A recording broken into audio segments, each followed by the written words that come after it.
ખાનગી સ્કૂલની દાદાગીરી, ડીઓએ ફટકારી નોટિસ।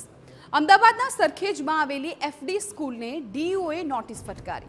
નોટિસ ફટકારવા પાછળનું કારણ એ છે ફી રેગ્યુલર કમિટીએ ફી વધારાની મંજૂરી ન આપી હોવા છતાં સ્કૂલ સંચાલકોએ વાલીઓ પાસેથી વધુ ફી ઉઘરાવી। ફીમાં વધારો થતાં જ વાલીઓમાં રોષ ફેલાઈ ગયો અને ડીઈઓને ફરિયાદ કરી। ફરિયાદ બાદ મામલો સામે આવતા ડીઈઓએ સ્કૂલ સંચાલકોને નોટિસ ફટકારીને 2 દિવસમાં જવાબ માંગ્યો। તો બીજી તરફ સ્કૂલ સંચાલકો લાજવાને બદલે ગાજ્યા। દાવો છે કે તેઓએ વિદ્યાર્થીઓ પાસેથી એક પણ રૂપિયાની વધારાની ફી નથી વસૂલી।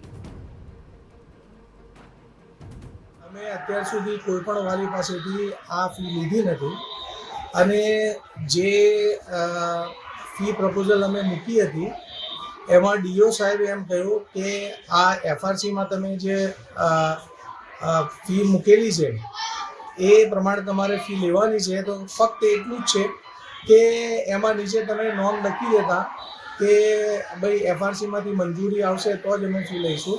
અને અમારું એ જ હતું કે એફઆરસીમાંથી મંજૂરી આવે ત્યાર પછી જ અમે એ ફી લેવાના હતા અને અત્યાર સુધી કોઈની પણ ફી અમે લીધી નથી।